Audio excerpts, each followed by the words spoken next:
Persilakan Gus Muafiq untuk menggunakan waktu sepanjang-panjangnya, sepuas-puasnya. Allahumma sholli ala Muhammad.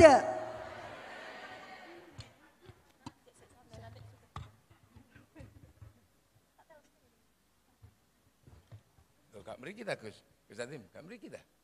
Bener ngancen niku lho. Kursi mas, tolong mas, kursi mas ambilkan.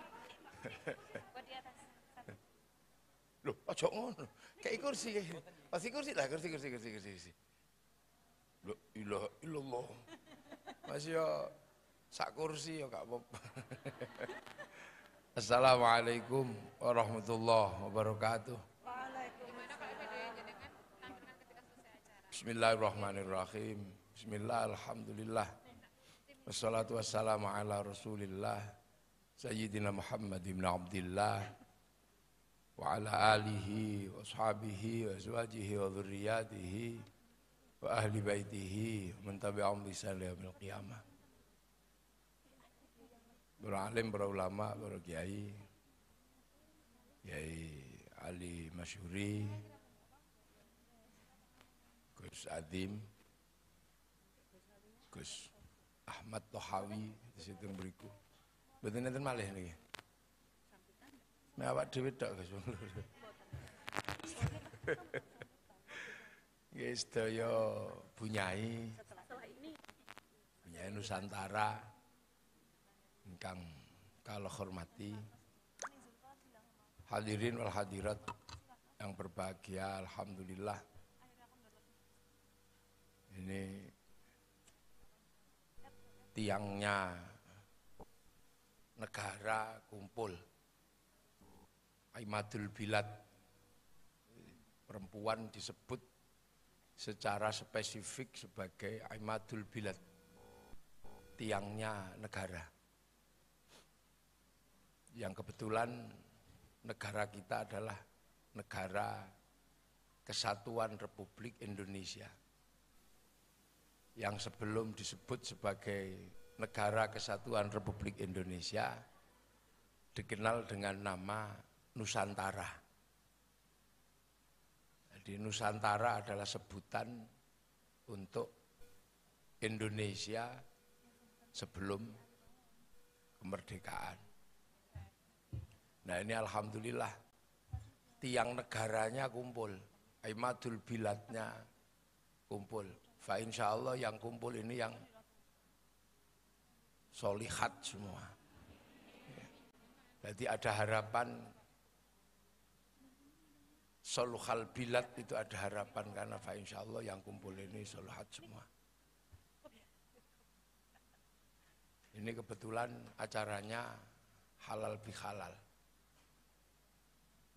Ini istilah yang kalau dari terkib bahasa Arabnya tidak ketemu. Ya inilah istilah bahasa Arab Indonesia. Bisa menjadi Arab, bisa menjadi Jawa. Seperti kiai, kalau kumpul disebut kuyaha, itu juga enggak. Neng kumpul, nawaneng juga, gus, gawagis, itu istilah-istilah yang membuat Islam di Indonesia itu jadi indah. Makanya termasuk halal bihalal ini membuat puasa menjadi indah. Karena puasa ini temannya kalau di sini banyak. Ada mercon, temannya puasa. Ada mudik, ada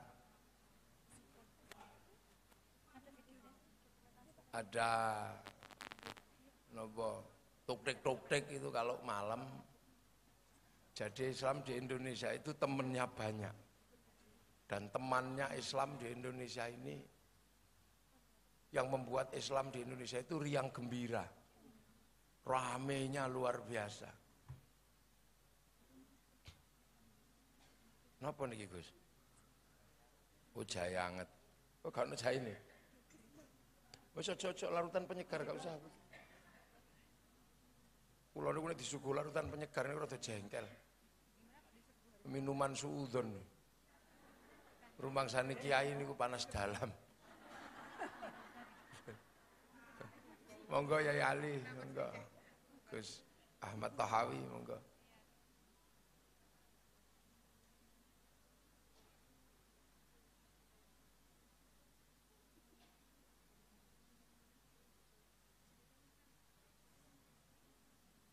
Monggo. Sugeng rawuh. Nggih. Dados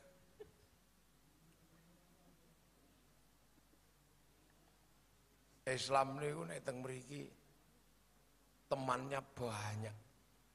Penyangganya itu banyak. Banyaknya luar biasa.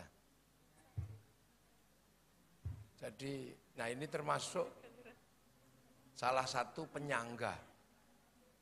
Penyangga rukun Islam yang namanya puasa. Jadi puasa ini disangga oleh kebudayaan yang cukup banyak di Indonesia. Ngantos koyoke nek mboten halal bihalal mboten komplit. Posone ketoke mboten komplit. Niku khas Indonesia. Terus makanya Islam ini kuat teng Indonesia. Penyangganya banyak. Kuatnya mboten umum. Monggo sing ngajeng foto. Nggih. Sone aja gede-gede kaya mau ae cilik-cilik ngono ae ya. Aja nyeter ngene gak enak. Iki nek cara tek kepireng. Pau mboten. Kirang, nggih mbon. Pokoke aja bengung nggih. Kula nek suarane bengung kula mboten iso mikir nggih. Jadi Islam teng Indonesia niki koncone kathah. Mila kuat. Jadi syahadat, salat, zakat, poso, haji. Nah niki termasuk kancane poso nih. Halal bihalal. Nek kancane salat niku pujian nek teng mriki. Pujian nun dawane mboten umum. Kita mulai Robana ya Robana sampai tombo hati sampai diuruki anjang-anjang. Itu kalau sholat. Kalau haji temennya juga banyak di sini. Sebelum haji asli di sana, haji di alun-alun Gresik. Namanya manasik, Ka'bahnya palsu, doanya doa haji, labbaik Allahumma hajjan, tapi palsu. Sebelum itu walimatus safar. Hampir setiap hari ada walimatus safar. Jadi setiap ajaran itu kalau di sini ini sanggah oleh banyak hal. Makanya Islam di Indonesia itu riang gembira dan setiap bulan nggak ada berhentinya kegiatan. Ini halal bihalal ini semenjak sehari setelah Lebaran. Ini sampai hari ini belum selesai. Ini masih halal bihalal. Tadi malam saya di Temanggung itu sampai jam 2:30 itu masih halal bihalal. Nah ini sebentar lagi setelah ini masih keramaian walimatus safar. Nanti itu belum selesai. Sampai Safar itu kadang masih belum selesai peringatan Muharram. Itu sudah mulut. Mulut nanti seremoni Maulid luar biasa. Setiap hari pagi, siang, sore, saulan penuh. Nanti setelah Maulid ada seremoni lagi. Peringatan Khol Syekh Abdul Qadir Al-Jilani. Terus muter, itu gak ada habisnya. Nah setelah itu nanti terus disusul. Jumatil awal, Jumat Rejab. Nah, Rejab nanti itu peringatan Rojabiyah. Muter itu sampai nggak ada habisnya seremoni mulai dari hotel sampai sorempring itu nggak ada habisnya. Itu Rejeban. Setelah Rejepan nanti Syakban. Syakban ini muter terus lagi. Haflah, bersih desa. Tidak ada habis, sadranan. Nanti masuk Ramadan. Ramadan tambah rame, campur kolak, campur peringatan nuzulul Quran. Nanti terus puter lagi sampai sekarang. Jadi dalam 1 tahun, Islam di Indonesia ini penuh keramaian. Roda ekonomi berputar semua. Kayak gini nih halal bihalal, hotel laku, catering laku, dress code laku. Loh, ini hanya ada di Indonesia. Jadi akhirnya orang juga akan paham kenapa Islam di Indonesia ini semakin hari semakin kuat. Tahu-tahu punya sekolahan di mana-mana, tahu-tahu punya masjid di mana-mana. Dan tahu-tahu antrian haji sampai 50 tahun. Itu hanya di Indonesia. Malaysia antrian hajinya paling baru 5 tahun. Indonesia, ini antrian hajinya udah luar biasa. Nah, ini yang kadang kita ini sekarang sering dibilangin, oh Islam di Indonesia itu Islam jelek. 300 juta orang, 90% Muslim, artinya ada 280 juta orang Islam. Tiba-tiba ada satu suara, Islam di Indonesia, Islam tertindas. Islam di Indonesia adalah Islam yang ditindas, dipinggirkan. Padahal Islam paling rame dan riang gembira itu di Indonesia, iso nyewa hotel, iso nyewa segala macamnya. Nah ini mestinya kita mulai berpikir, terutama para bunyai Nusantara tadi itu. Karena apa? Ini aimadul bilad, ini tiang negaranya semua di sini nih. Jadi apa yang kemudian berubah dari Nusantara ke NKRI, itu penyangganya di sini semua. Penyangganya ada di sini. Jadi imadul biladnya kumpul di sini. Idza solukat solukal bilad, kumpul insya Allah ini solihat semua. Itu. Nah ini yang makanya saya sangat antusias ketika ditanya, Gus bisa datang nggak kalau tanggal 5? Wah kalau tanggal 5 saya belum bisa, saya masih di Palembang. Akhirnya tanggal saisone lah, tanggal Sabtu tanggal 11, alhamdulillah datang. Karena memperbincangkan Islam di Indonesia ini hari ini menjadi cukup penting. Karena apa? Penyangga Islam di dunia paling komplit sekarang ada di Indonesia. Berbicara tasawuf masih komplit. Berbicara fikih tasih komplit. Berbicara kalam tasih komplit. Teng Arab niku ngomong ke tasawuf pun hilang, hanya kelompok-kelompok kecil. Di Eropa berbicara fikih pun hilang, hanya kelompok-kelompok kecil. Di Afrika tasawuf kalas-kalas pun ono. Nah, yang paling komplit itu di sini. Jadi nek di celengan itu dibuka setelah Rasulullah, celengannya wong Islam paling komplit itu ada di Indonesia. Celengannya ini ada di sini, paling komplit. Jadi besok kalau kemudian Islam ini dicari referensinya, kalau ke sini masih utuh, masih komplit. Karena apa? Karena para ulama yang datang ke sini dulu sadar betul bahwa ketika Islam itu sampai ke sini, dinamikanya berubah. Sing diomongno niku ya benten, berubah jadi macam-macam. Kalau di sana itu ngomong makanan, itu paling kurma, khintoh, gandum. Begitu sampai sini, dinamika membicarakan makanan itu campur tales, campur gembili, campur uwi, campur suwek, campur macam-macam makanan, jagung, ganyong, erut, gadung. Di sana memperbincangkan hewan itu ya paling unta, kambing. Sampai di sini yang namanya kewan yang harus diperbincangkan, yang menjadi bagian dari kehidupan sosial, itu ketambahan terenggiling, ketambahan garangan, ketambahan luwak, ketambahan regul. Jadi tambah komplit. Di sana membicarakan buah, itu ya kurma, tin, zaitun, jeruk, ruman, sampai mriki tambah duku, tambah duren, tambah cipluan, kesemek.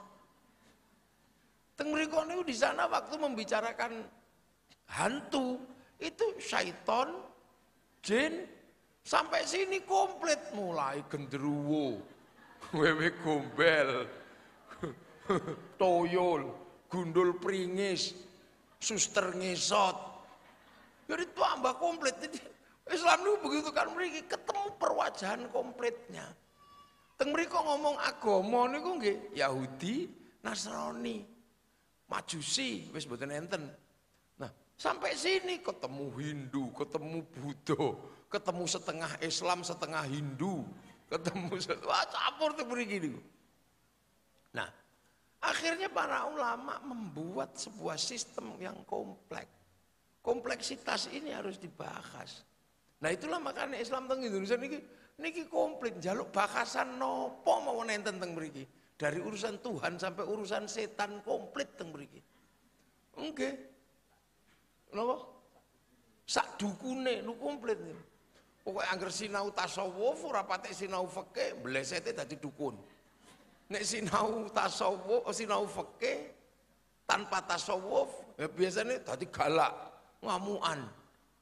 Ini komplit. Nah, ini disadari betul sama ulama-ulama awal, kompleksitas Nusantara. Makanya banyak orang menganggap bahwa lu kok Islam yang Indonesia ini kok coraknya beda. Nah, karena Islam di Indonesia memang harus menggunakan standar yang cara nanemnya beda. Karena rumusnya ini ulah wakafa billahi syahida Muhammadur Rasulullah walladzina ma'ahu asyidda'u alal kufar. Iki sahabat bareng karo Nabi galak. Nah, terus ruhama ubainahum tarahum ruka'an sujada yabtaquna fadlan minallah waridwanan simahum fi wujuhi min atharis sujud. Dzalika mathaluhum fit Taurat wa mathaluhum fil Injil kazar'in. Nah, itulah yang sering jadi patokan adalah bagaimana Islam yang jauh ini, yang tergambar ini seperti tanaman, maka ya nanem. Nah, tanaman waktu itu tanahnya tanah Nusantara, bukan tanahnya orang Islam. Tanah Majapahit di sini, di sebelah sana tanah Pajajaran, di sebelah sana tanah Sriwijaya. Lah kalau salah nanem di tanah orang, bubar itu pasti dicabut. Saya Tariq bin Ziyad di Eropa, cara nanemnya keras, maka begitu terjadi arus balik, habis juga dihabisi seluruh Eropa.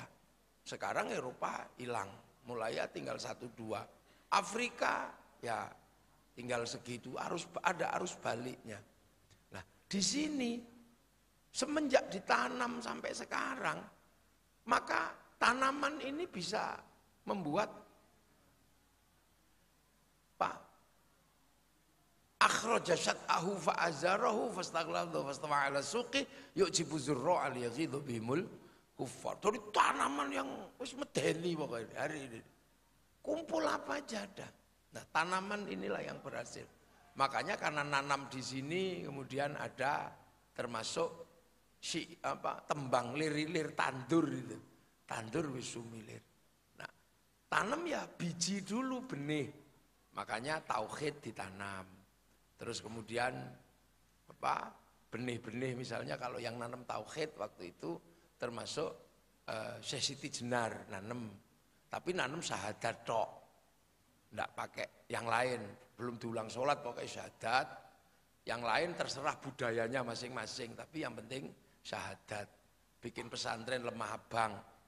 Maka kemudian Syekh Abdul Jalil atau Syekh Siti Jenar dikenal dengan nama Syekh Lemah Abang. Syekh Lemah Abang, nah orang yang mondok di situ dikenal dengan nama abangan. Makanya orang yang disebut abangan sekarang ini gelem syahadat tapi durung gelem sembahyang itu. Karena dulu pelajarannya seperti itu. Ada yang nanam, mulailah ditanam kayak misalnya syaikhun, ditanam dengan nama sini menjadi kiai. Makanya kiai itu bukan bahasa Arab. Makanya kalau diarabkan ya enggak ketemu. Kuyaha itu enggak ketemu. Allah ditanam dengan nama sini pangeran. Ada pangeran Diponegoro, ada apa. Kiai tadi juga ada Kebu Kiai Slamet, Tombak Kiai Pleret. Ini. Jadi basically adalah kembali bagaimana Islam yang datang ini enggak tabrakan dengan Nusantara. Itu yang dipikir ini. Kemudian musola langgar. Nah ini. Nah itu yang kemudian dikenal dengan yang dilakukan oleh para wali. Nah bunyai-bunyai, kiai-kiai ini kan meneruskan para wali. Nah para wali itu digugat sekarang. Betulkah para wali itu yang bawa Islam ke Nusantara? Maka ada yang kemudian mencoba mengislamkan orang sebelum wali. Gajah Mada diislamkan dengan nama Gajah Mada. Itu sesungguhnya adalah upaya untuk mendegradasi para wali. Bagaimana cerita wali itu hilang, maka Gajah Mada diislamkan namanya Gajah Mada. Ketika saya diminta untuk berbicara di forum nasional untuk membahas Gajah Mada, saya cuma ngomong, saya enggak mau. Lu kenapa Kiai enggak mau? Saya ini doakan orang mati aja kamu bilang enggak nyampe, bahkan musyrik. Lu kok sekarang malah kalian ngislamkan orang mati? Enggak mau. Ini banyak upaya, Pak. Terus mulai sekarang ada yang mencoba membangun bahwa yang bawa Islam di sini itu Turki untuk menghubungkan antara khilafah dalam bahasa mereka Turki Utsmani dengan khilafah di Indonesia untuk nanti dirangkai dalam bahasan khilafah ala minhajin nubuwah. Ini kerjaannya Hizbut Tahrir sak rombongannya itu yang selalu gagal meramal kiamat itu. Ini terus itu. Jadi wali ini piye carane hilang? Wali tidak ada. Bahkan Syekh Abdul Qadir dianggap musyrik. Ini sesungguhnya dalam rangka apa? Mereka tidak ingin bahwa jejak-jejak para wali yang sekarang menjadi Nahdlatul Ulama ini jangan sampai menjadi kuat. Sementara secara ilmiah memang yang menyebarkan Islam di Indonesia itu wali. Ini ilmiah, ini bukan karangan. Karena apa? Karena sebelum Islam itu Hindu. Hindu itu ada kasta. Nah, kasta tertinggi namanya Brahmana. Brahmana ini yang boleh ngomong agama. Kasta di bawahnya namanya kesatria, raja. Nggak boleh ngomong agama.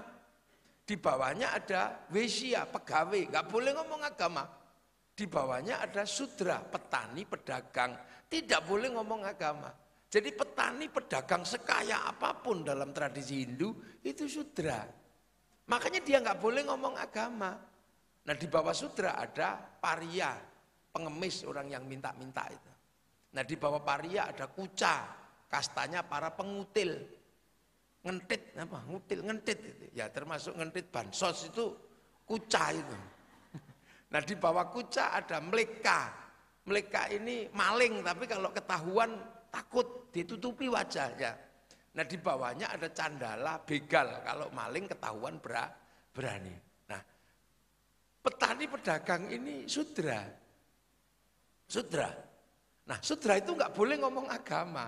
Makanya kalau ada cerita Islam disebarkan oleh pedagang, secara ilmiah tertolak.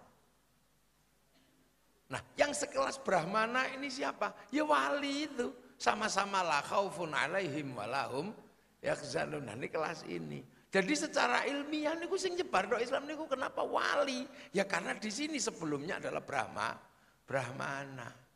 Nah wali itu jangan ditanya referensinya apa. Makanya wali nggak banyak meninggalkan buku dan referensi, catatan-catatan ibit objit, nggak ada wali. Karena wali itu kalau menghendaki sesuatu langsung online, langsung download. Langsung download 3 tahun qalu rabbuna Allah tsumastaqamu tatanazzalu alaihimul malaikah alla takhafu wa la tahzanu, download. Download kemana? Ke cloud-nya Allah. Harddisk terbesarnya Allah yang ada di langit. Yang Rasulullah waktu Isra Mi'raj ditunjukkan, ini loh harddiskku.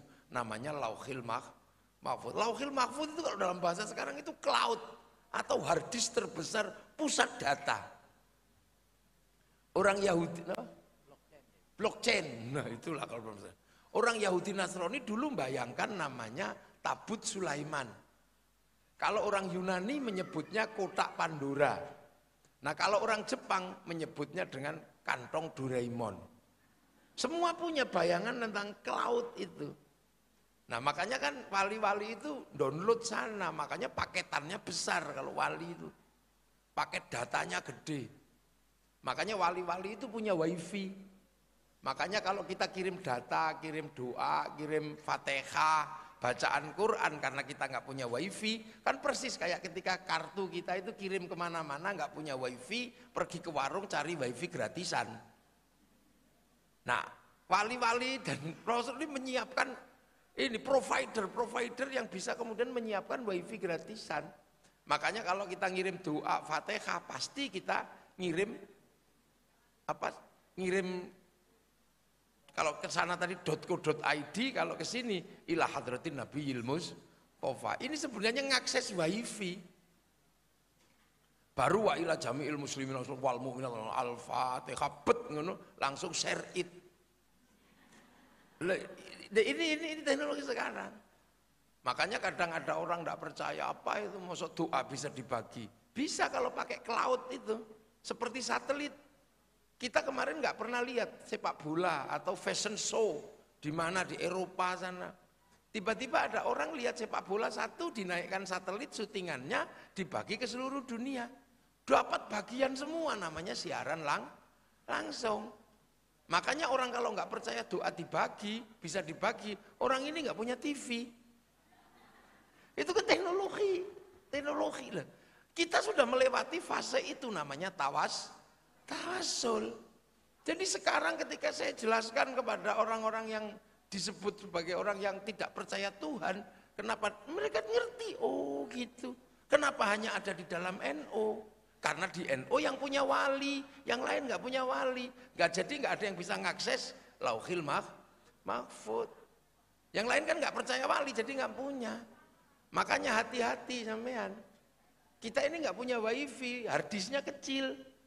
Makanya orang kalau harddisknya kecil gampang kena santet.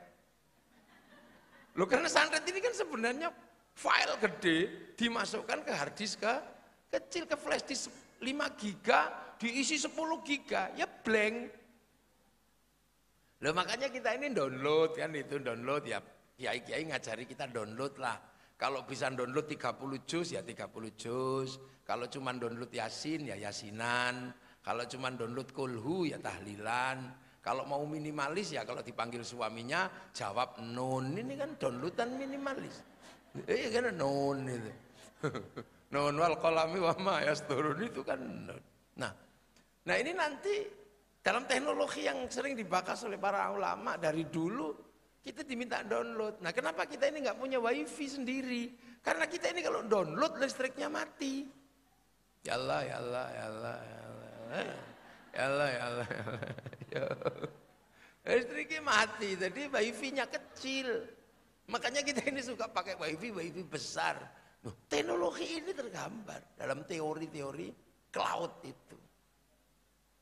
Ya itu makanya kita ini tidak punya wifi, makanya suka pakai wifi gratisan itu.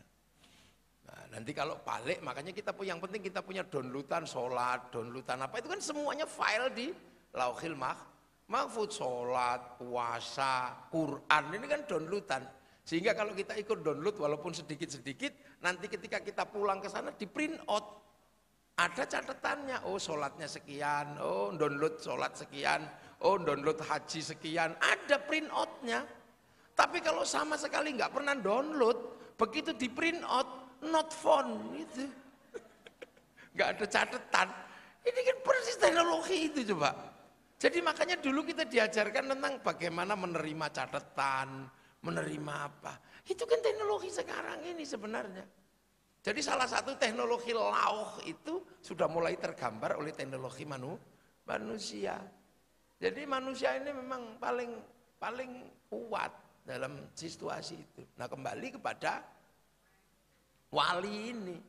Makanya wali-wali ini tahu persis bagaimana sih download Indonesia ini, download Nusantara ini di masa depan. Prototipnya seperti apa, gambarnya seperti apa. Makanya musola langgar. Sekarang semua langgar musola. Dulu kiai ada Kebo Kiai Slamet, Tombak Kiai Pleret. Sekarang semua kiai-kiai yang lain itu lewat. Yang menang tetap Kiai Haji. Pangeran itu dulu ada pangeran ini. 500 tahun berikutnya pangeran-pangeran yang lain libur. Yang menang adalah pangeran Allah. Bu, ini kalau nggak ada downloadan para wali tidak bisa. Nah itu loh, makanya kadang kita ini diajarkan ya sudahlah, kalau kita nggak punya wifi sendiri, yang penting deket dengan wifi-nya wali, ziarah kubur, ziarah sini, wifi.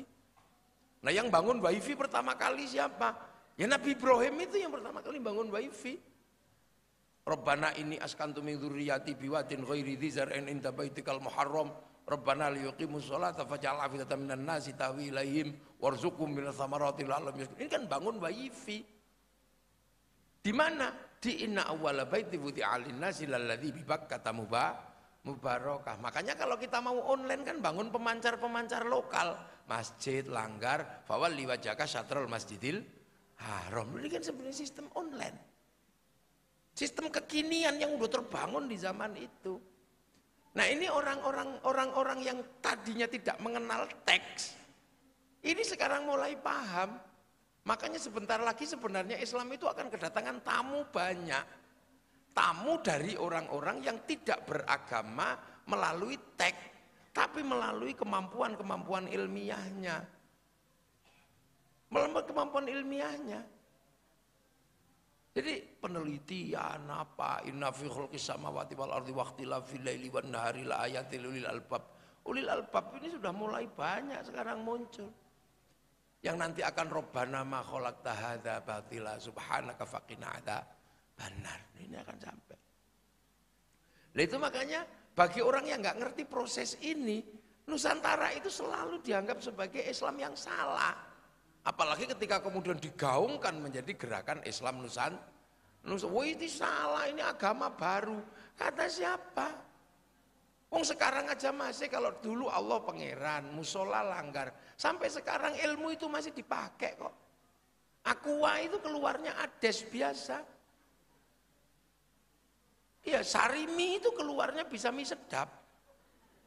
Sampai hari ini. Yang namanya seluruh pompa air itu mereknya beda-beda tetap Sanyo.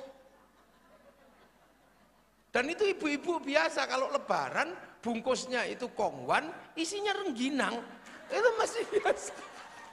Itu masih terjadi. Jadi ini sebenarnya adalah prototip yang waktu itu. Itulah. Nah, ketika ketemu budaya yang berbeda-beda. Nah, persoalan terbesar adalah ketika ketemu agama yang berbeda. Ketemu agama berbeda, keyakinan berbeda. Sesuatu yang paling monumental dan luar biasa adalah apa? Para wali kemudian mempertemukan perbedaan itu. Kalau kiai syaikhun dengan kiai, ini yang paling berat adalah menjadi pertemuan dari sekian banyak perbedaan manusia di Indonesia. Apa yang dilakukan? Mempertemukan titik temu agama, titik temu dipertemukan jadi satu dalam satu kehidupan berbeda-beda, tapi menggunakan konsep Islam. Apa yang dipakai? Ternyata para wali ketika datang ke sini tidak menggunakan muslim kafir. Kalau waktu itu yang dipakai adalah muslim kafir, mungkin punah Islam sudah. Kalau nggak punah, mungkin sampai hari ini gelut juga nggak selesai. Beberapa negara yang menggunakan konsep muslim kafir itu perang Kashmir itu nggak selesai sampai hari ini. Dari semenjak Islam masuk nggak selesai. Tapi di sini selesai, gitu. Karena apa? Ya itu dipasrahno Kanjeng Nabi, sudahlah yang punya konsep berbeda-beda tapi hidup bersama saling bertanggung jawab itu Rasul. Maka akhirnya kemudian manusia sebagai titik pijak pusat dari segala proses kehidupan ini disatukan sesuai dengan konsep Rasul. kullukum ra'in wa kullukum mas'ulun an ra'iyati. Konsep ra'iyah inilah yang kemudian dipakai untuk mempertemukan perbedaan manusia dalam agama, dalam budaya, dipakai konsep ra'iyah. Hidup apa? Sebagai pemimpin, dan pemimpin harus saling bertanggung jawab. Akhirnya konsep ra'iyah itu mewadahi perbedaan yang ada di Nusantara, yang akhirnya diserap ke bahasa kita menjadi rakyat. Ini pilihan konsep masa depan wis dirancang. Jadi 500-600 tahun yang lalu para ulama para wali sudah merancang bagaimana orang bisa hidup berbeda-beda tapi saling bertanggung jawab. Maka konsep yang dipakai adalah konsep ra'iyahnya Rasulullah yang diserap ke bahasa Indonesia menjadi rakyat. Dan satu-satunya bangsa muslim dunia yang sanggup mengambil kalimat ra'iyah untuk menyebut warga bangsanya hanya muslim Indonesia. Nggak ada. Nah itulah yang sekarang bisa kita lihat. Wong beda agama, beda bangsa, beda rukun. Makanya karena konsep ra'iyah ini dipakai, maka ketika Nusantara, ya, Nusantara ini berubah menjadi NKRI, Negara Kesatuan Republik Indonesia, maka pemimpin tertingginya adalah Majelis Permusyawaratan Rakyat, Dewan Perwakilan Rakyat. Gitu. Jadi melihat agama berbeda biasa saja. Nah, apakah ini tidak liberal? Apakah konsep ra'iyah ini tidak liberal? Kenapa kalau melihat yang berbeda-beda sudahlah itu takdir manusia. Kalau beda agama, lakum dinukum waliyadin. Kalau beda bangsa adalah waja'alnakum syu'uban wa qabaila lita'arafu. Beda kelakuan, lana amaluna walakum amalukum. Apa ini tidak liberal?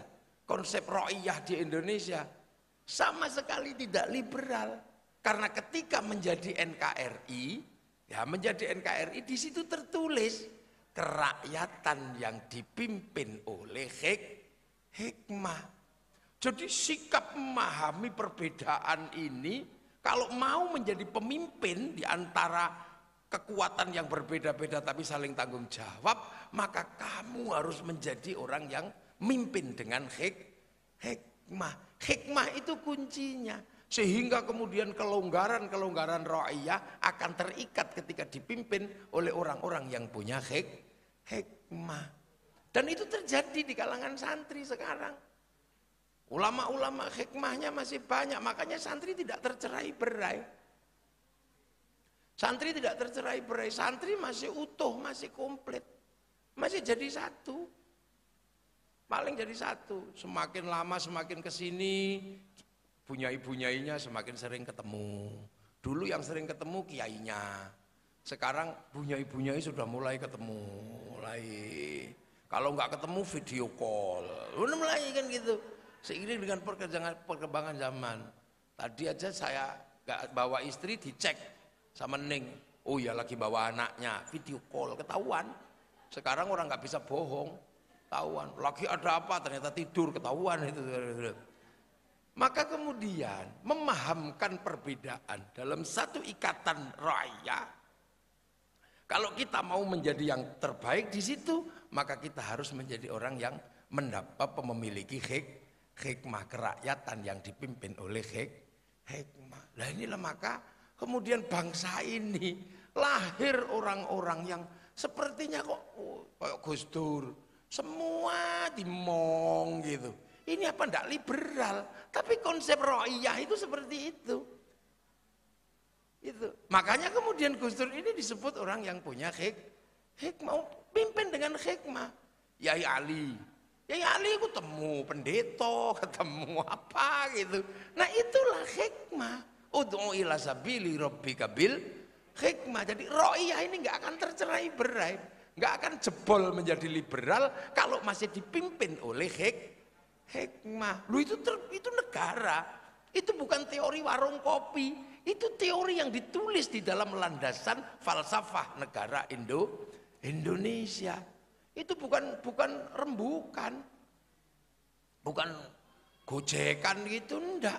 Majelis Permusyawaratan Rakyat, Dewan Perwakilan Rakyat.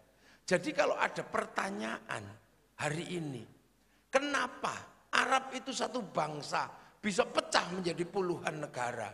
Kenapa Eropa satu bangsa bisa pecah menjadi puluhan negara?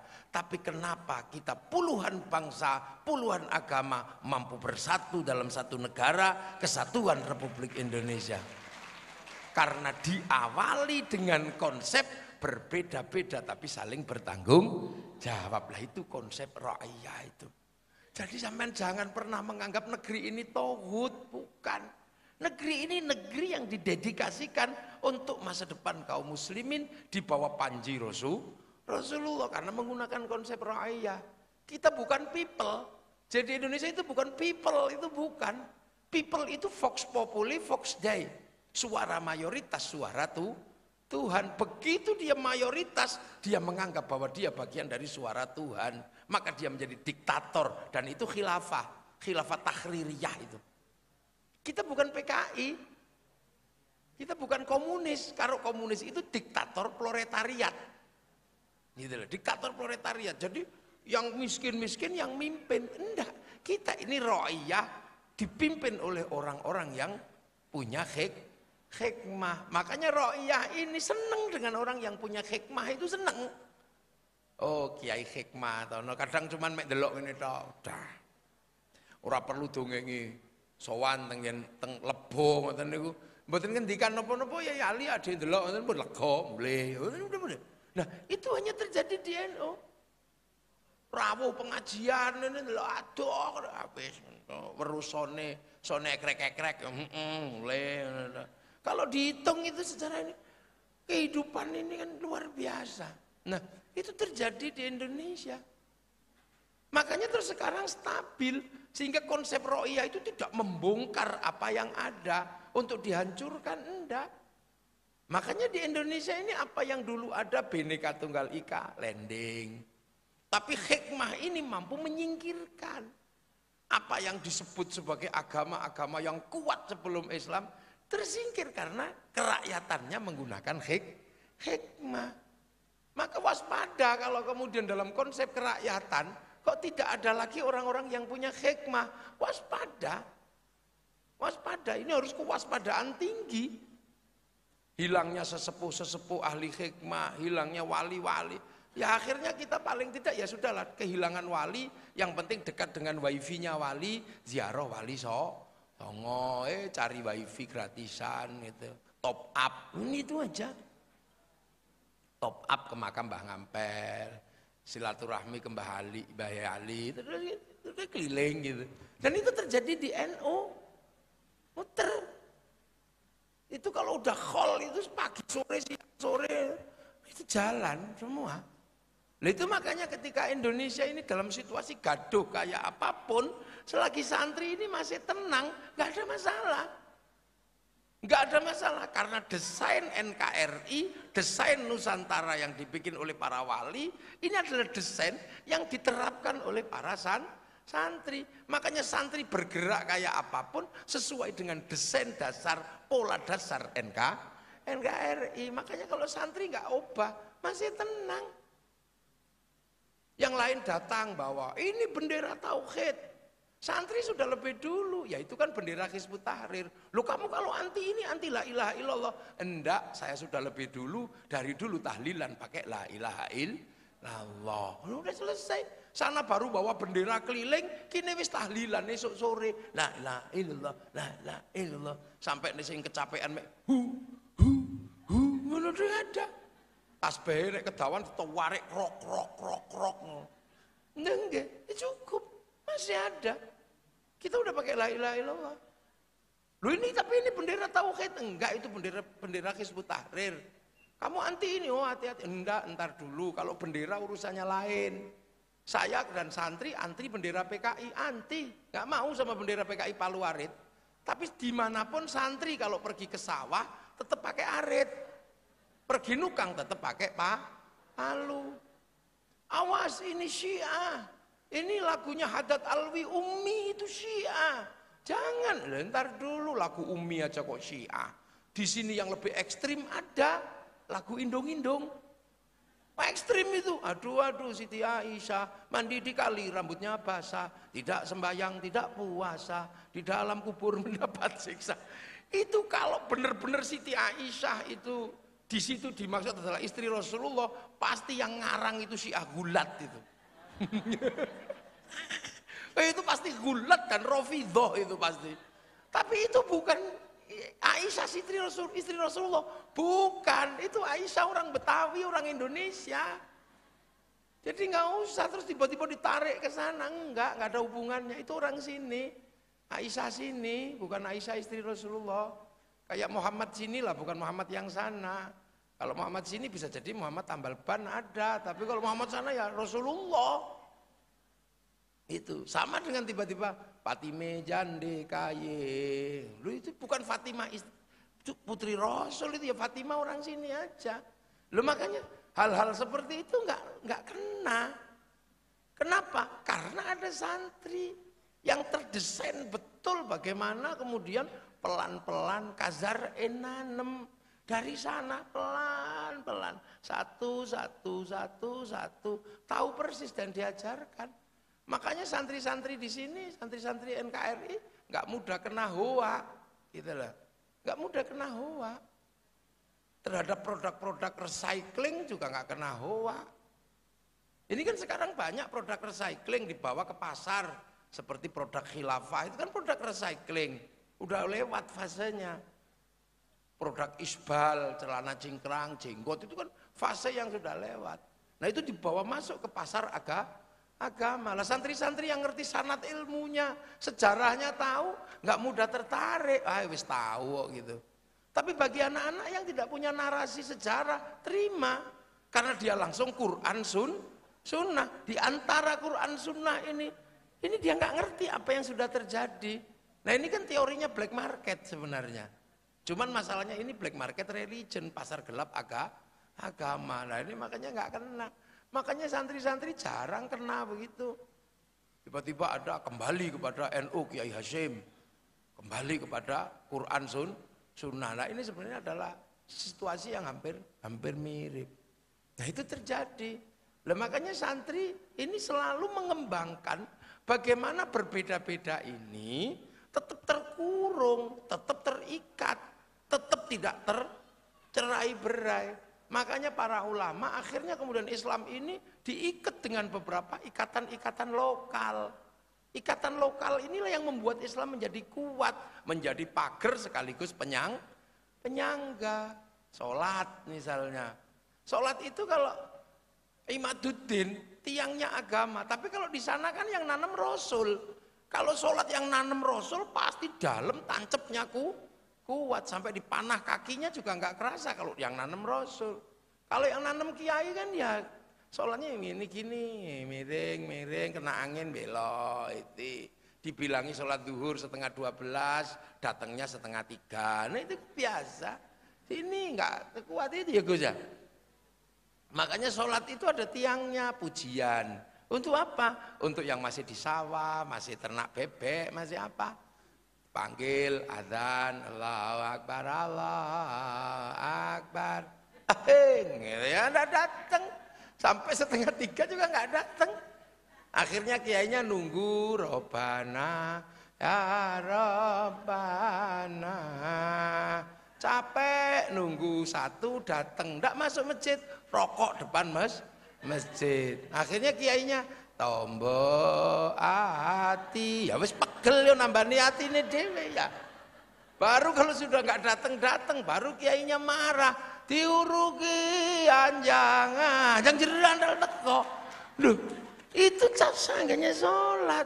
Itu hanya terjadi di kalangan santri. Makanya santri ini pola berjamaahnya kuat. Bagaimana kemudian Islam ini membangun kebersamaan. Itu. Akhirnya inilah sebenarnya sebuah teori merawat Nusantara yang berubah menjadi NKRI. Santri ngerawatnya gimana? Waktu dulu sudah ditanam, rawat. Setelah sholat dijaga lagi pakai zikir la ilaha illallah, la ilaha illallah, la ilaha illallah. Ada yang nanya, kenapa gedek-gedek? Iya biar gak tidur. Wong santri itu capek, banyak yang di sawah. Lah kenapa bunyi? Biar yang bodoh-bodoh denger menirukan. Terus ada yang ketop-ketop ngedak. Sampai kiamat kurang rong dino ya ora iso nyontoh itu. Nah ini terjadi di sini.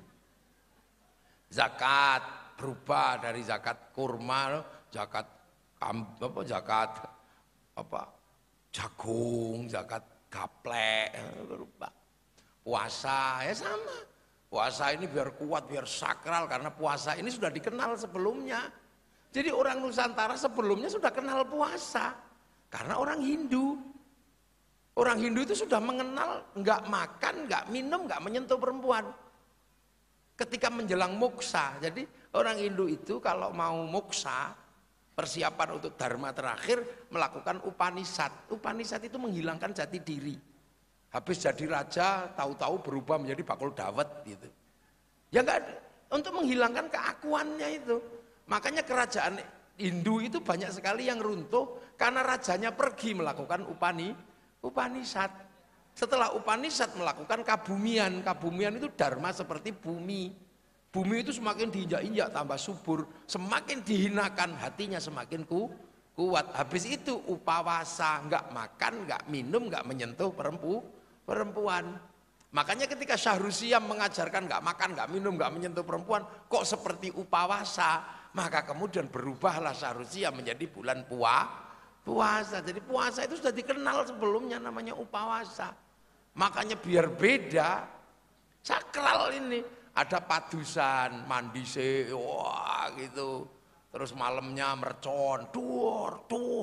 Beda akhirnya puasa dengan bulan yang lain itu beda. Terus kemudian ada tuktik, sahur. Ono black diseret, ono kentongan ditutuk. Saking nggak bangunnya akhirnya sahur ora sahur sak karepmu. Sahur sak karepmu.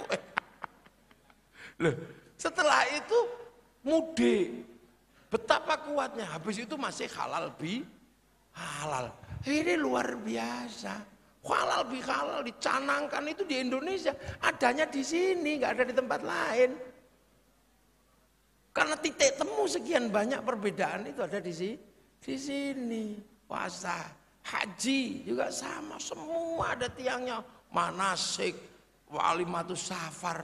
Komplit. Jadi ibadah di sini itu akhirnya menjadi ibadah yang riang gembira, menyenangkan.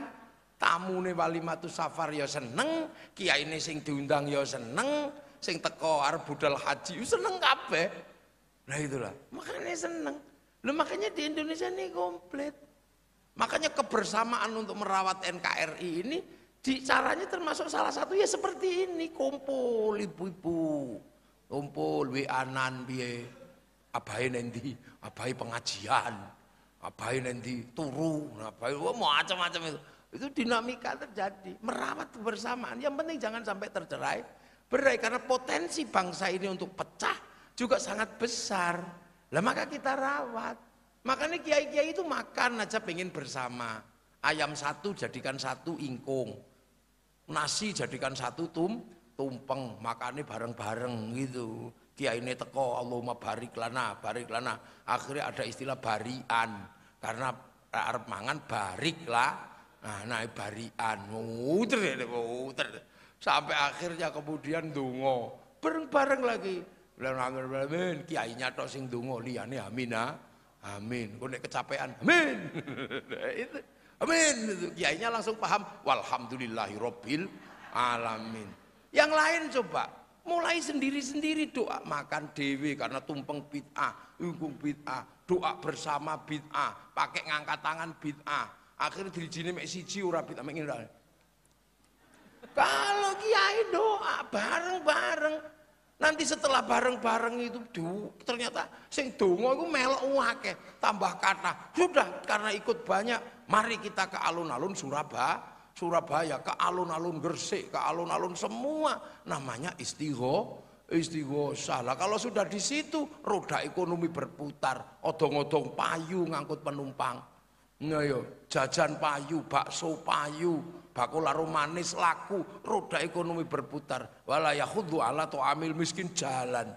Nah, itu gimana coba? Itu negara terjaga. Serapan ekonominya berapa coba? Kalau sudah Istighosah Kubro itu, bakul Quran bekas payu gue gelaran. Ya komplit.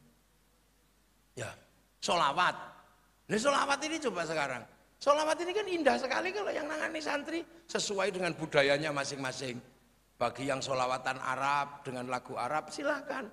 Marhaban ya nurul aini marhaban marhaban marhaban jandal Husaini Allah marhaban marhaban. Ana sing ngono. Ana sing wassalamun mustamirun lakini ada jandat. Ngono sing santri. Begitu di kampung ya Rasulullah salamun alik di kampung. Wih, itu indahnya luar biasa. Duhai senangnya pengantin baru deng. Coba di kampung-kampung sing seneng Jawa ya Nabi salam alaika ya Rasul salam alaika Anglia numpak perahu lahir itu perlu. Dinamika itu luar biasa. Sampai akhirnya mahabbah teng Kanjeng Nabi bisa diajarkan. Sampai akhirnya apa? Kabeh pengen melu. Aku udah yuk ikut yuk, pengen sholawatan. Kayak melu tenan. Iya. Akhirnya kabeh melu, semua ikut dibawa ke alun-alun Sidoarjo, bawa ke alun Gresik bersolawat, Surabaya bersolawat, Sidoarjo bersolawat, Jawa Timur bersolawat. Akhirnya begitu berangkat neng alun-alun, walah payu kabeh apa sing ora payu. Bakul sepanduk payu, bakul slayer payu, sampai bakul gagang pancing payu diku ngene-ngene. Serapan ekonominya luar biasa. Nek wis mulutan besek payu wis payu kabeh. Nek sing didatangkan Habib Syekh kain putih laris, putih kabeh ya hanana. Nah itu kan betapa sing joget yo seneng melok ngene-ngene lho. Ono sing jempol tok iya. Komplit memfasilitasi seluruh situasi psikologi umat ini luar biasa. Ora ono nek gak santri ngene. Kalau sudah ke sana apa yang tidak laku? Laku sedaya. Loh, ngene iki lho kok ya. Makanya negara dan pemerintah itu sebenarnya openi sing kaya ngene iki. Ini negaranya aman, Nusantara terkendali, roda ekonomi berputar. Ya hanana, nek sing diundang kok niku mafia sholawat, kain ireng payu kabeh. Gus Ali gondrong. Segala yang ada dalam hidupmu. Ireng kabeh. Payu lho roda ekonomi berputar.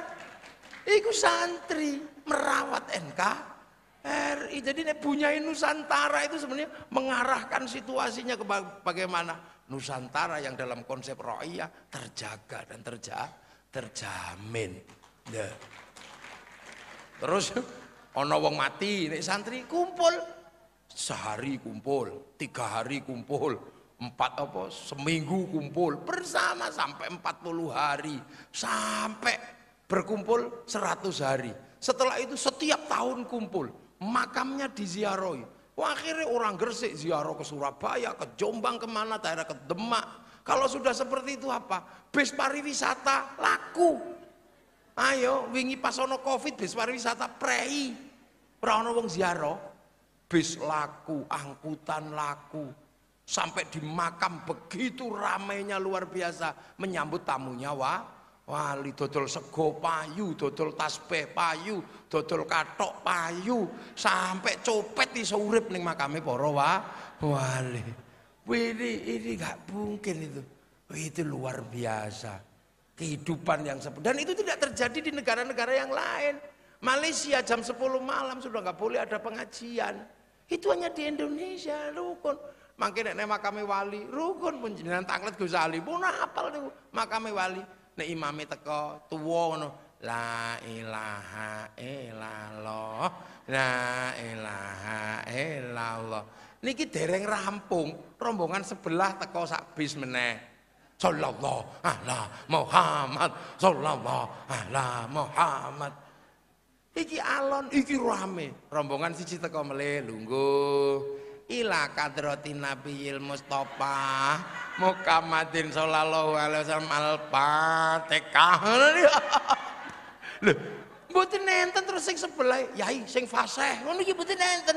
Poweto-peto. Urung rampung ana ibadallah rijalallah aghizuna li ajalillah wa kunu aunana lillah sanaqda bifadlillah. Rombongan teko sebelah ana siji tok. Itulah iki rombongan kondi. Ternyata napa nggawa megapun cilik. Rombongan saking Lebo ditenggo teng bis. Lha itu rukun indahnya luar biasa. Apa yang terjadi? Orang menziarahi gurunya. Akhirnya wong Gresik seneng karo Jombang karena ada makam Mbah Hasyim. Ziarah ke Bangkalan seneng karena di sana tanahnya ada makamnya Mbah Khalil. Teng Demak seneng ono makame Sunan Kalijogo. Nek niku sedaya diziarahi, apa yang terjadi? Akan ada kerinduan dan rasa cinta di mana guru-gurunya bersemayam. Kalau itu merata di seluruh Indonesia, terbangun rasa cinta pada tanah air, rasa cinta pada bangsa dan negara. Dan niku mula teroris niku rata-rata rasa seneng ziarah. Karena apa? Dia nggak punya kebanggaan terhadap tanah-tanah. Kon ngebom Surabaya, wani. Lah santri ngebom Demak, ndak berani. Ada makamnya Sunan Kalijaga. Lho iki lho. Ini luar biasa. Nah, ini bagian dari merawat apa? Negara Kesatuan Republik Indonesia. Sing liyane ra ngerti cara ngene iki malah musyrik bid'ah. Terus kiai itu juga tahu jangan melanggar batas. Karena kiai ini wonten kalih, kiai sekti kali kiai mboten sekti. Nek kaya kula ngeten iki kiai enggak sekti. Jadi misalnya kiai enggak sekti itu kalau pegang mic dibilangi, "Kiai, waktunya habis." Iya, mudun. Kiai interupsi, ya diinterupsi. Kiai paling sekti niku enten, sinten? Khatib. Wis kiai nek wis khutbah niku wis paling sekti niku, ora ono wani interupsi. Interupsi yai ora wani niku nek khutbah. Wong paling menangan niku nek wis nyekwit khutbah. Makanya orang-orang yang khutbah ini teng pondok santri dibatasi, jangan sampai bablas, maka dicekeli tungkat kongkon maca tek. Ittaqullah. Engko nek ngene-ngene tungkate guling ning glundung. Nek ngene-ngene iki ucul. Disebul kipas angin teknya bubar. Akhirnya ya suruh ittaqullah.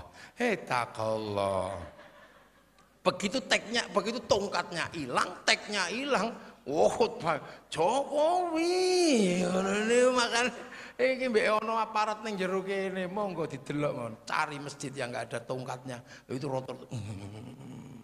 Nek santri lho ini dijaga. Makanya sampai hari ini hubungan antara negara dan santri itu enggak pernah putus karena negara ini tinggalannya para wali untuk menempatkan ra'iyah orang yang berbeda-beda dalam kehidupan saling bertanggung jawab, maka teritorinya ra'iyah disebut wilayah. Sinten niku daerahe para wali. Makanya santri ditinggali Islam harga mati, ditinggali NKRI harga mati.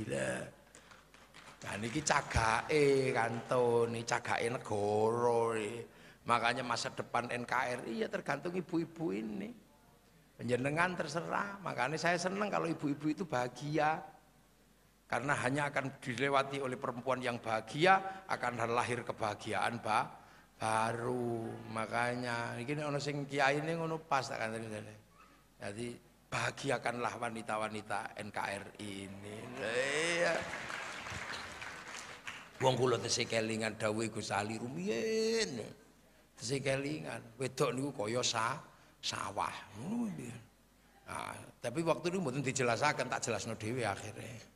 Perempuan nisa hukum harsul lakum, wedok iku sawah. Sawah itu adalah tempat untuk menanam. Makanya tanaman itu tergantung sawahnya subur apa tidak, bagus apa tidak. Kalau sawahnya bagus, tanamannya pasti bagus. Mula wong wedok iku kudu didandani. Karena sawah itu harus bersih, harus bagus. Nek wis mulai ono jerawate kasih skincare. Perempuan juga harus ngerti nek misale ora dikeki lunga dhewe dandani dhewe, sawah harus bagus. Ya Gus Adim yo. Sampeyan aja meneng ae ora ngono lho ya. Sawah makanya perempuan itu berhias. Karena sawah itu apik. Yang kedua sawah niku ora entuk garing. Teles terus maka sawah itu kudu dipupuk kok. Pupuk. Lah mulo wedok iku aja ngasih ra nyekel duwe, mulo wedok kudu nyekel duwe, aja ngasih pengen bakso ae kok garing. Maka wong lanang ya kudu ngerti wong wedok cekeli duwe. Gitu. Lah yang pegang uang harus perempuan karena perempuan itu admin. Iya nek wong lanang. Oh tepuk sing banter panjenengan. Mumpung sing lanang gak ono. Lho nggih, harus pegang uang. Karena perempuan itu admin. Nek wong lanang kok nyekel dhuwit, wong lanang niku admin. Wong lanang niku bos. Bos niku ngekeki dhuwit bar ngono njaluk sak senenge. Nah itu bos. Nah itu makanya perempuan itu harus seneng. Gitu. Mungkin jenengan ora ana sing nyenengno, senengno dhewe. Wis ngejak santri lunga ning mall, ngene pun mboten napa-napa. Sampeyan kok misale kok yaine kok rada medhit sithik ngono ya wis teko nang digoleki sake nanti digo lunga ngene dolan, ini seneng. Siapa yang akan membahagiakan diri sampean sendiri kalau sampean enggak ngerti cara mencari kebahagiaan? Dolan, tuku bakso mulai meneh. Kondi mi mulai bakso. Kok gak ngejak aku, sampean kan gak doyan bakso. Bahagia enggak. Dan sawah niku gak boleh dibakar. Sawah itu jangan dipanas-panasi. Sawah itu harus tetap tenang. Ojo ngasih diobong. Nek sawah diobong tandurane mati. Maka perempuan itu jangan mudah sakit hati dan jangan dibikin sakit hati. Jadi sing seneng urip niku wis nyantai. Ojo terus tertekan ngono. Makanya bunyai-bunyai itu cari nanti kalau cari menantu, cari yang kuat, yang bisa nyenengno dan jembar atine. Itu. Makanya kadang itu kan saya selalu cerita. Ana wong wedok terhimpit itu persoalan, terus tiba-tiba bojone tambah galak, terus wianan sama mantannya ngono. Laki-laki nggak boleh marah sebenarnya. Ketika tahu Dek kamu kok wianan sama mantanmu, nggak usah marah. Enggak mas, enggak apa-apa kok. Kamu kalau masih ingat mantanmu ya wianan aja nggak apa-apa. Jangan kau hapus namanya dari hatimu. Tumbuhkan. Nah iya, nek kula ngoten. Tumbuhkan nama mantanmu dari dalam hatimu sampai kamu merindukannya. Jangan kau hapus mantanmu dari hatimu karena sekarang tugasku yang akan menghapusnya. Ngono Pak. Lha ngono Gus, aman ngono kudune wong iki. Itu diseneng saya yang sekarang tugasku yang akan menghapusnya. Lho kula niku tahu bojo kula niku tak kongkon dandan ning ngene ngerti. Tak kon dandan bojo kula niku. Dandan Dek sing ayu ya. Engko pokoke jam 7 kawinan santri aja ngasih kalayu karo santri. Tuwanten bojo kula niku. Tak delok ayu ya anak. Akhirnya budal ngoten, budal samping kula niki santri sing nyupiri Arifin. Lho kok iso teng perapatan niku eneng lampu pagi-pagi itu. Matahari pagi nyorot dalam mobil. Di dalam mobil ono perempuan cantiknya luar biasa. Rambutnya merah, kacamata ning bun-bunan. Sebagai laki-laki normal kan terus ya Ali kan nek wong normal nek ngono normal. Nggih kula ya pin. Wah, yude pin wong wedok iku. Kula lali ning mburi niki ana bojo kula. Niku klambi langsung disendal dul ngeten iki. Tak warik, Masya Allah, pas pampres ya. Kula meneng. Dasar mata laki-laki. Ono wedok wis dilesep wis roh ae. Wis ngomel kula meneng ora ajeng. Saya mau bilang kula ajeng ngeten. Enggak Dek, enggak. Lah mungkin wong kula wis kadung ngomong. Meneng ae sampai saya menunggu jeda. Laki-laki harus sanggup menghadapi situasi sulit seperti ini. Wah, kemarahannya nggak boleh sampai kemudian merusak segalanya. Kula tenang mawon begitu Dek wis mulai reda. Iya Dek. Apa? Mau minta maaf? Enggak, saya enggak mau minta maaf. Untuk apa minta maaf terhadap sesuatu yang sudah kita lewati dan terjadi? Akhirnya kula ngeten niki, iya Dek. Lah ya apa? Aku laki-laki. Laki-laki dimanapun pasti bisa melihat perempuan yang cantik dan tersembunyi. Itu laki-laki. Kalau aku nggak bisa melihat perempuan yang cantik dan tersembunyi, mana mungkin dulu aku menemukanmu. Oh, terus kendor itu. Loh, itu makanya dia bahagia. Makanya jadilah perempuan yang bahagia. Ojo ngempet ae. Pokok emang tukokno gelang, tukokno biasa. Dingon ning mall ngono, ora sak senenge ngono. Loh, saya pernah praktek jadi perempuan dan saya gagal. Loh, mungkin kiai satu-satunya sing tahu dadi wedok niku kula. Kula wangsul teng omah ngoten niku. Niku larahan masyaallah, keleleran niku. Kula ngamuk teng bojo kula, ya Allah, Dik, sing ngrewangi yo akeh, tapi mosok ngene iki. Ya tapi kon anakmu. Allah karim, kaget kula. Bojo kula niku galake pol. Kula ora wani wayuh niku galake pol. Asline kula ya wani, tapi sing teng omah niku luwih wani niku. Ngomel. Memang belum pernah ngerasakan jadi perempuan kok. Loh terus kenapa? Apakah aku harus menjadi perempuan? Ya jajal. Ya wes tak jajal aku tadi wedok. Akhirnya kesepakatan hitam di atas putih loh. Saya akan jadi perempuan selama 24 jam. Engko nek aku wis nyerah, tak telepon ya aku ngono. Akhirnya hitam di atas putih, saya jadi perempuan 24 jam. Tanda tangan. Jam 2 malam bojo kula tak usir. Dek nang lunga minggat sing adoh. Iki ana dhuwit 10 juta kula ngoten. Lho nggih, jajan sing seneng sak kancamu pokoke tak gawani santri sing awal sing momong wis pokoke ngono. Aja mulih nek ora tak telepon, aku arep dadi wong wedok. Mau wis pergi ore, yes ngoten niku bojo kula lunga niku. Lah kula teng omah dadi wedok. Wong karena udah hitam di atas putih. Kula jam subuh gugah anak. Niru bojo kula, tangi nak, tangi. Belas mboten enten sing tangi. Belas. Niki pengalaman kula, ora ana sing tangi balas. Nah bojo kula niku nek anak ra tangi niku dijiwit.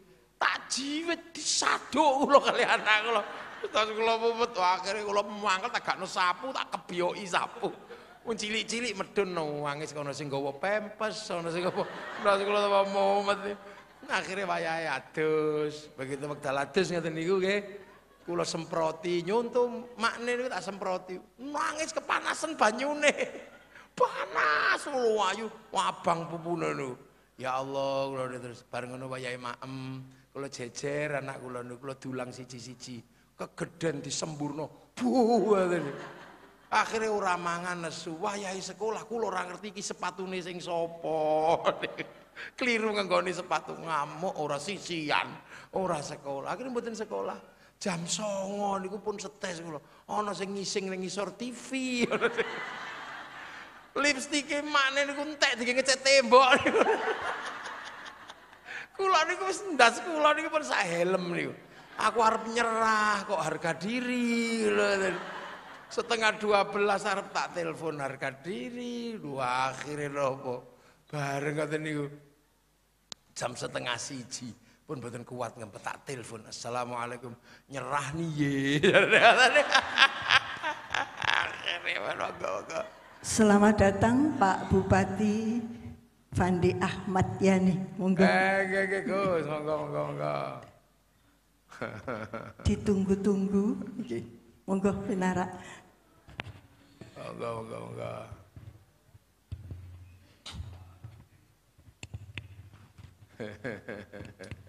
Nggih, niki kula gek cerita dadi wedok lho, Gus.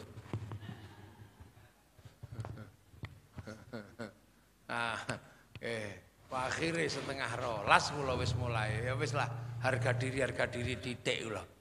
Bareng jam 1:30 kula wis nyerah tenan, bojo kula tak telepon niku wae. Lagi krungu tut langsung jawabane, "Nyerah niye." Iya, Dik wis nang mulya. Ternyata wis teng omah samping. Akhir begitu teko wis kula wis rathek omong cekel tangane tak ambung ping 7 wis ngoten niku tok. Ternyata dadi wong wedok ya angel mboten umum. Ya Allah, ini tahu lho. Mangane niki disenengno sampean mangane kula seneng nih kan ibu-ibu kumpul. Bagaimana menjaga kebersamaan itu penting karena NKRI butuh kebersamaan.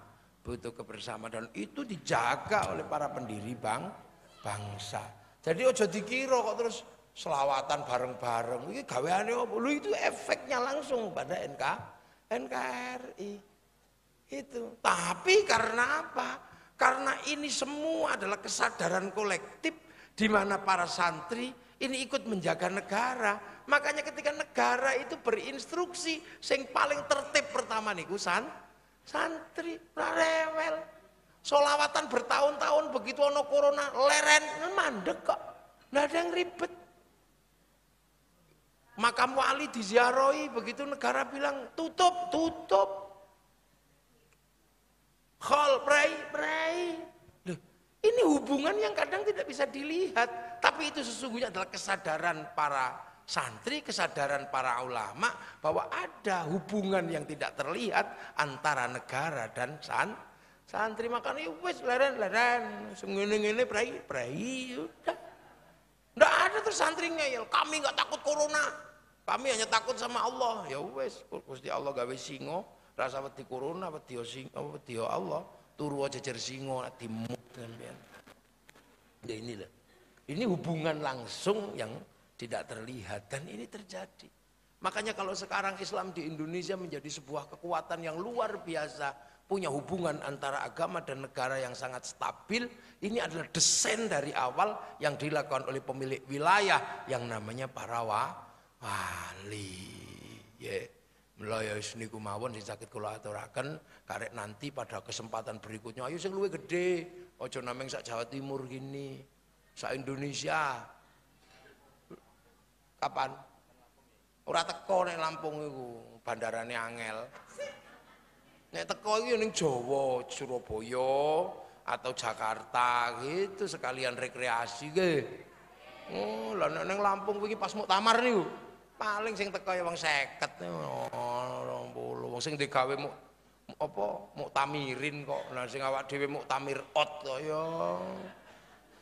Lho sesuk ae digawe yang lebih besar. Nggih. Mungkin tak jelasno negara pasti paham bahwa negara membutuhkan peran bunyai-bunyai. Engko lah wis tak omongno lah sing di negara kapan gitu. Kumpul bareng ngono wis. Nggih. Mungkin Yai Ali sing ngendikan nang kono ndak penak. Harus semakin kenapa? Yang lain ini bikin kelompok yang merongrong NKRI. Jadi ngerongrong betul. Apapun yang ada dibikin salah. Yang dilakukan oleh para santri salah kabeh, solawatan salah, khol salah, ziarah kubur salah. Kalau itu semua menjadi sesuatu yang mainstream, negara bubar. Negara bubar. Bukti ini nopo? Timur Tengah remek sedoyo niku. Karena apa? Percaya dengan kelompok-kelompok kecil ini. Sampai Syekh Ramadan Al-Buti dibom teng masjid. Nah, kita tidak boleh diem dalam situasi kayak gini. Kenapa? Karena jaminan masa depan manusia ini hari ini yang bisa menjamin adalah negara. Begitu negarane ra ono, bubar. Makanya konsep baladil amin itu cukup kuat di dalam Al-Qur'an untuk menjaga laqad khalaqnal insana fi ahsani taqwim, untuk menjaga aman wa amilus sholihat, tumpuannya ada pada baladil amin, ada pada keamanan bangsa dan negara. Dan inilah apalagi sesuk zaman baru ini perubahan zamannya cepet koyok ngeten loh. Jadi kalau tumpuannya tidak ada di perempuan masa depan ini bagaimana? Diki zaman kan cepetnya luar biasa. Zamannya mboten umum cepet. Ini percepatan zaman nenek moyang kita untuk menempuh roda sampai ke mesin itu butuh ribuan tahun. Dari tulis menulis ke cetak itu butuh ribuan tahun. Nah sekarang ini fase ini hilang semua, dilewati tidak lebih dari 20 tahun. Apa-apa yang ada kemarin tahu-tahu hilang, ngerti-ngerti hilang. Koran ngerti-ngerti hilang. Padahal sekolah wartawan begitu masih banyak, tahu-tahu koran hilang. Dulu kita membayangkan bahwa pagi-pagi wong keren niku nrimo koran. Nah iki ra eneng, koran masuk di dalam kamarnya masing-masing lewat internet. Gitu. Hilang semua. Pak Pos yang tadinya keliling bawa Honda Win tahu-tahu hilang. Itu. Kalimat cinta yang mengharu biru tahu-tahu hilang. filateli hilang. Dulu kalau santri balik ke pondok, kekasihnya ditinggal nulis surat. Sekarang surat nggak ada, kertas pink nggak ada, hilang kabeh. Dek, semenjak kepergianmu ke pondok pesantren, aku merindukanmu siang dan malam. Tapi nggak apa-apa, ini demi masa depan kita berdua. Kau dan aku dan orang tua. Setiap angin yang mendesau di malam hari ini seperti membisikkan bayang-bayang dan namamu di telingaku. Loh, itu dulu, biyen. Perih kekasihku, semenjak aku merindukanmu rasanya sakit dan berdarah. Seperti kata penyair, kau tusuk di sana, berdarah di sini. Ngono dawa. Ngisore mesti 4 kali 4, 16. Sempat tidak sempat dibalas. Terus nang kantor pos didilat perangkone templek no. Itu tahu-tahu hilang semua, nggak ada. Rindu itu sekarang tinggal difoto dari samping, ngono tok. Terus kalimatnya nggih mboten dawa mek mah ngono tok. Itu dunia baru, industri yang demikian gede runtuh. Dulu kita punya anak cantik gagah tunggu di depan pintu menunggu apa? Laki-laki yang datang perjaga, anak siapa kamu? Pekerjaannya apa? Sekarang ditunggu di depan pintu nggak ada gunanya. Anaknya video call. Loh, bapakmu nendi ning ngarepe lawang, masalah saya video call. Ini zaman berubah, percepatan yang luar biasa. Kalau tidak disongsong oleh ibu-ibu yang hebat, maka bangsa ini akan ketinggal. Karena apa? Yai Ali pun gak ada sekolahan progresif. Lirboyo enten sekolahan Arisalah, Ploso enggak ada nopo Queen. Semua punya sekolah. Anak-anak ini akan jadi anak-anak pinter, tambak beras, rejoso, duwe sekolahan apik-apik sedoyo yang tidak kalah dengan persaingan dengan sekolahan yang lain. 20 tahun lagi anak-anak yang ke Eropa, anak-anak yang kemana pasti akan mulai pulang. Kalau pulang pasti akan mengembangkan teknologi dalam negeri. Kalau itu terjadi artinya bahwa anak-anak bisa produksi. Nah, produksi itu harus diimbangi dengan konsumsi. Konsumsi beli dalam negeri itu berbanding lurus dengan rasa cinta pada bangsa dan negara. Tanpa rasa cinta pada bangsa dan negara, konsumsi dalam negeri tidak akan pernah terjadi. Dan itu tugas ibu-ibu, bagaimana caranya membangun anak-anak punya kesadaran cinta pada bangsa dan negaranya. Cina sebelum produksi dibangun rasa cinta melalui film kungfu, ular putih, kondor herois, semua dibangun dawane samono. Amerika membangun film cowboy dari awal sampai akhir, bagaimana membangun citra Amerika. Jepang dengan samurainya sampai akhirnya begitu bisa produksi diganggu. Amerika diganggu oleh Vietnam, gagal perang di sana. Bangsa Amerika nggak boleh malu. Bikin film Rambo 1 sampai 6. Cina nggak boleh malu, Amerika nggak boleh malu sama Cina. Begitu ditekan Cina, bikin film American Shaolin, American Kungfu. Jepang juga nggak boleh malu ketika ditekan sama Amerika. Amerika juga nggak boleh malu, tekan sama Jepang. Akhirnya Amerika bikin American Samurai, American Ninja. Ninja terakhir dari Amerika namanya Tom Cruise dalam film The Last Samurai. Loh, ini bangun bangsaan melalui citra anak-anak ini. Bagaimana Jepang ketika dia tidak boleh malu, ada restorasi Meiji ditabrak sama Tokugawa, bikin film Samurai X dengan tokohnya Rurouni Kenshin. Bangun kebanggaan bangsa ini. Malaysia punya masa depan tapi konflik rasnya sangat gede, maka Malaysia kemudian diserahkan kembali pada si Upin dan si Ipin. Si Upin dan si Ipin tidak boleh lupa bahwa bangsa Malaysia akan tegak tapi tidak bisa pisah dengan ras India. Kenalkan dengan tokoh kecil namanya Jarjit. Dia nggak boleh lupa bahwa di situ ada anak-anak Cina. Kenalkan tokoh kecil namanya Mei Mei.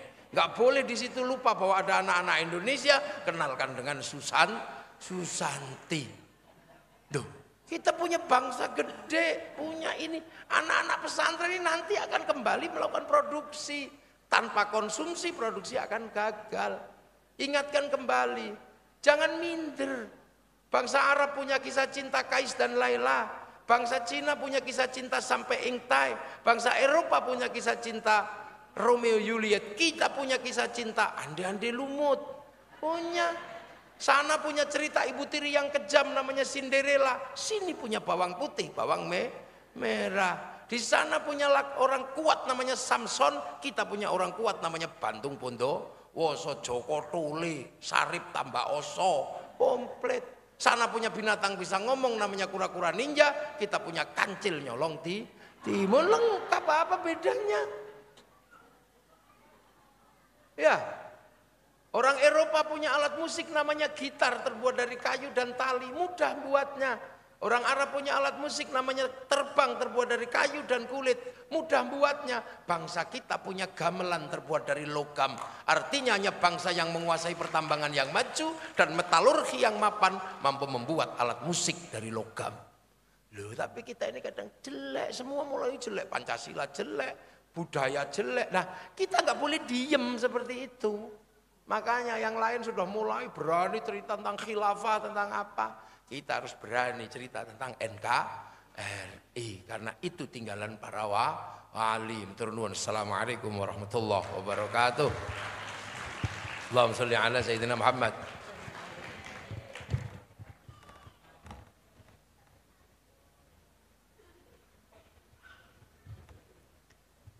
Matur sembah nuwun Gus Muafiq. Tausiah yang intinya membumikan Islam di Nusantara dan lahirlah Islam Nusantara. Maka hanya ada di Indonesia, kalenge kongguan isine rengginang. Yang kedua paling melekat di hati ibu-ibu Gus Muafiq, betapa panjenengan menyanjung ibu-ibu, berani ngomong di depan 5 laki-laki. Coba di depan laki-laki yang banyak. Nggih Bu nggih, bekal kita semua untuk ke pondok pesantren masing-masing. Baik, Bapak Bupati sudah rawuh di tengah-tengah kita, namun sebelumnya kita ikuti terlebih dahulu sambutan atas nama pimpinan wilayah Nahdlatul Ulama akan disampaikan oleh Al-Mukarrom Romo Kiai Haji Agus Ali Mashuri, Wakil Rois Surya PWNU Jawa Timur. Pak Bupati riyen, oh nggih, dibalik nggih. Nggih, mboten napa-napa ya. Sambutan riyen nggih dari Pak Bupati Gresik, Bapak Fandi Ahmad Yani Sarjana Ekonomi. Allahumma sholli ala Muhammad.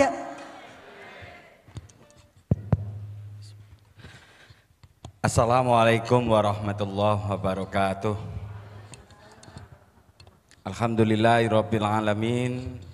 Allahumma sholli ala Sayyidina Muhammadin abdika wa rasulika nabil ummihi wa ala alihi washabihi wasallim, amma ba'd. Ingkang kula hormati para yai, para penyanyi, wabil khusus dumateng Abah marosepah kula Romo Kiai Haji Ali Mashuri beserta Ibu Bunyai Haja Komaria. Yang saya hormati pula guru kita, Kiai Haji Ahmad Muafiq yang sudah memberikan tausiah pada pagi tadi.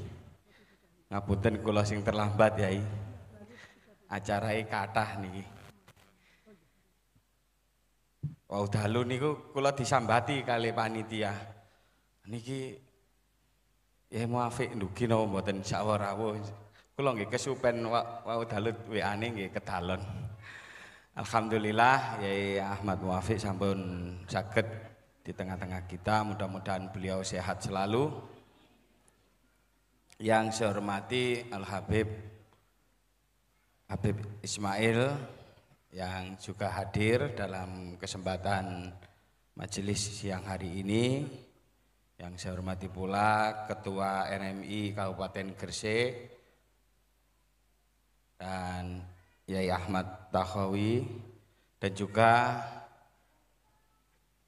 Ibu Wakil Bupati Gresik dan juga merangkap selaku Ketua Bunyai Nusantara Gresik, Ibu Haja Aminatun Habibah, dan para bunyai niki wabil khusus wonten rakyat kula niki sing paling khawatir kula mboten dugi niki wau. Kula di-WA-i terus niki wae. Alhamdulillah, puji syukur kehadirat Allah Subhanahu wa taala. Kita semua diberikan rahmat kesehatan, mudah-mudahan para bunyai, para ning, para guru-guru kita, para kiai kita mudah-mudahan sehat selalu, panjang umur dan terus bisa memberikan energi yang positif, memberikan kemanfaatan kepada masyarakat, khususnya masyarakat Jawa Timur. Salat serta salam mari kita junjungkan kepada Nabi besar Muhammad sallallahu alaihi wasallam. Dengan ucapan Allahumma sholli ala sayyidina Muhammad. Ngapunten niki wau terlambat. Kula kali Habib Ismail tasik wonten acara peresmian peletakan batu pertama Pondok Ihya Ulumuddin yang di Kecamatan Gresik. Insyaallah pondok yang didirikan oleh Habib Abu Bakar bin Ali Asegaf. Mudah-mudahan kita doakan pondok pesantren Habib Abu Bakar bin Ali Asegaf diridhoi kali Allah Subhanahu wa taala. Kami selaku pemerintah terus mendorong, tentunya ada dampak positif di lingkungan kita semua. Ketika ada satu pembangunan madrasah, maka di lingkungan tersebut insya Allah penuh berkah. Di sisi lain sektor perekonomian di sana juga akan tumbuh seiringan dengan hadirnya pondok pesantren di Kecamatan Gresik. Maka dalam kesempatan ini kami memohon doa terus kepada para bunyai, para neng-neng, karena figur dari perempuan ini menjadi harapan kami. Para bunyai merupakan para ibu kami. Kami terus memohon doa dalam kesuksesan kita bersama. Tentunya berharap banyak dalam sebuah organisasi Bunyai Nusantara ini mudah-mudahan terus berkelanjutan memberikan manfaat kepada seluruh masyarakat, khususnya masyarakat Jawa Timur. Amin ya rabbal alamin. Itu saja yang perlu saya sampaikan. Matur sembah nuwun, ngapunten sanget. Barangkali ada kekurangan. Kalau wingi ruangannya pun ageng karena ada perubahan jadwal ya, akhirnya keumanan sing alit. Ngapunten sangat, mudah-mudahan silaturahim ini terus terjaga dan mudah-mudahan organisasi Bunyai Nusantara ini terus berkembang apa yang disampaikan oleh Kiai kita, Kiai Haji Ahmad Muafi. Kurang lebihnya mohon maaf. Ihdinas siratal mustaqim. Allahumma fil amitorik. Wassalamualaikum warahmatullahi wabarakatuh. Waalaikumsalam warahmatullahi wabarakatuh.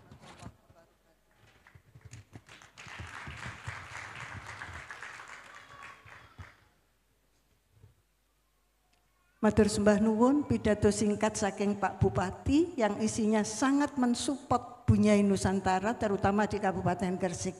Bapak Ibu, para bunyai, para Pak Yai yang kami muliakan, kita ikuti sambutan atas nama PWNU Jawa Timur Al-Mukarram Romo Kiai Haji Agus Ali Mashuri, Wakil Rois Suriah PWNU Jawa Timur kawula sumanggaaken lan dipun suwun mangke menutup dengan doa. Di samping masih ada dua bunyai lagi yang nanti juga akan ikut menutup dengan doa. Monggo. Allahumma sholli ala Muhammad.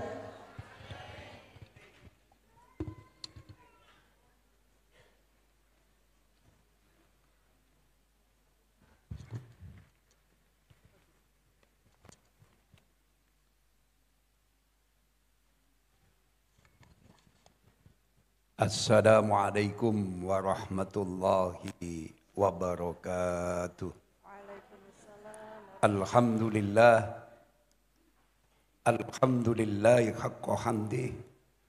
Allahumma salli ala sayyidina Muhammadin al-fatihi lima ughliqa wal khatimi lima sabaq. Nasilil haqqi bil haqq wal hadi ila siratikal mustaqim. Wa ala alihi haqqa qadrihi wa miqdaril azim. Yang terhormat Akhina Billah Kiai Haji Ahmad Muafiq, mudah-mudahan senantiasa sehat dan berkah selalu. Para ustadz, para bunyai yang hadir di majelis yang penuh berkah, ingkang sangat kula mulyakaken saha kula hormati. Saya akan memberikan sambutan paling lama 5 menit. Menyimpulkan apa yang disampaikan oleh Kiai Ahmad Muafiq. Sering saya sampaikan dalam berbagai kesempatan. Jika ada orang sukses, tanyalah 2 hal. Siapa ibu yang melahirkan dan siapa istrinya? Tesis ini adalah tesisnya Sayyidina Umar bin Khattab radhiyallahu anhu. Jika ada orang berhasil dan sukses, tanyalah 2 hal. Siapa ibu yang melahirkan dan siapa istrinya? Ternyata tesis ini sampai hari ini belum terbantahkan. Orang orientalis barat mencari kelemahan tesis ini tidak mampu. Rata-rata orang besar, pembawa agama yang ada di dunia ini, rata-rata punya 2 modal ini. Satu, siapa ibu yang melahirkan dan siapa istrinya. Bila kita melihat kesejarahan, maaf, beliau Sultanil Aulia Syekh Abdul Qadir Al-Jilani, ratunya wali di dunia. Coba dilihat siapa ibunya. Bagaimana manaqibnya Syekh Abil Hasan As-Sadili. Wali yang sangat besar, masyhur, karamuhu mustahar, fil bukhuri wal bar. Siapa ibu yang melahirkan? Beliau Sultanil Aulia Sayyid Ahmad Ar-Rifai. Seorang wali besar pada zamannya, lihatlah siapa ibunya. Rata-rata orang besar kekasih Allah dimodali, punya modal dasar. Ibunya yang melahirkan adalah wanita solihah. Wanita-wanita yang sangat istiqomah dalam iman, istiqomah dalam tauhid, istiqomah dalam ketaatan. Mudah-mudahan Ibu Nyai Nusantara ini menjadi wanita-wanita yang solihah, istiqomah dalam iman, istiqomah dalam tauhid, istiqomah dalam ketaatan. Understand? Cukup. Bismillahirrahmanirrahim. Alhamdulillahirabbil alamin. Allahumma salli ala Sayyidina Muhammad wa ala ali Sayyidina Muhammad walhamdulillahirabbil alamin. Allahumma salli wa sallim wa barik ala Sayyidina wa maulana Muhammadin sajaratil asrin nuraniyah wa lam'atil qabdatir rahmaniyah wa afdalil khaliqatil insaniyah wa ashabis suratil jismaniyah wa ma'dinil asar rabbaniyah wa khazainil ulumil istifaiyah sahibil qabdatil asliyah wal bahjatis saniyah wa rutbatil aliyah manin darajatin nabiyyuna tahta liwaihi wa hum minhu wa ilaihi wa salli wa sallim wa barik alaihi wa ala alihi wa sahbihi adada ma khalaqta wa razaqta wa amatta wa ahyaita ila yaumin tub'asu man afnaita wa sallim taslima walhamdulillahi rabbil alamin. Allahumma salli ala datil muhammadiyah al-latifatil akhadiyah samsi sama'il asrar wa madharil anwar wa markazi madaril jalal wa kudbi falakil jamal. Allahumma bisirri ladaik wa bisayri ilaik amin khawfi wa akil asrati wa adhib huzni wa khirsi wa kunli wa khudni ilaika minni warzuqni al-fana'ani wa la taj'alni mabtunan min nafsi makjuban bi khisi wakshif li an kulli sirrin maktum ya hayyu ya qayyum ya hayyu ya qayyum ya hayyu ya qayyum wa sallallahu ala sayyidina Muhammadin wa ala alihi wa sahbihi wa sallam alhamdulillahi rabbil alamin. Ila liqa Allahu yusallimukum ma'assalama. Wassalamualaikum warahmatullahi wabarakatuh. Waalaikumsalam warahmatullahi wabarakatuh.